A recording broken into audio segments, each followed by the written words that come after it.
Yeah, so here we are after we thought we'd already be loaded up and headed off to the Solo 275. I went to fire the car up and it was sounded locked up, and then when it finally did turn over, puked a bunch of water out the exhaust. So I called Chris, my buddy at Precision Car Care, and he come over there and helped me get it lined out.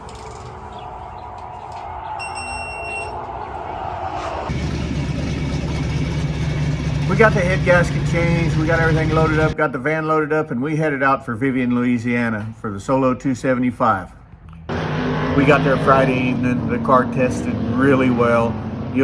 Our gear was good. You'll hear it hit the limiter here, but we're not going to go that fast with 50, 60 cars on track, whatever it was.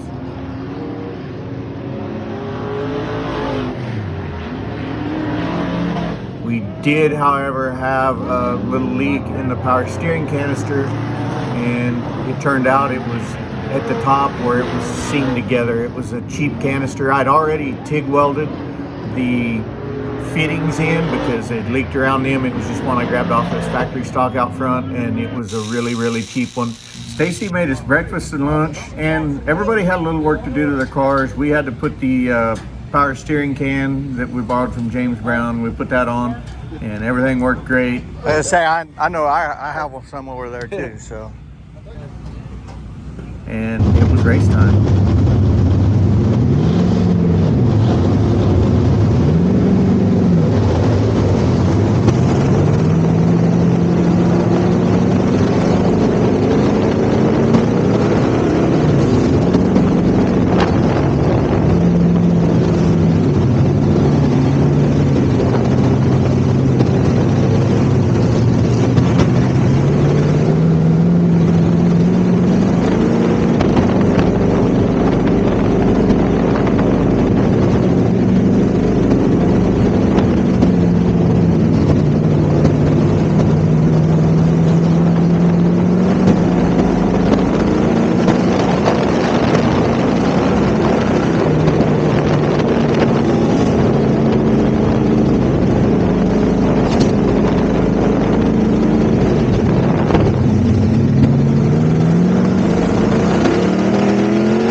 to try and get more in-pit footage and stuff like that on the next one. I got to just practice at this as I go along. Thank you all for watching.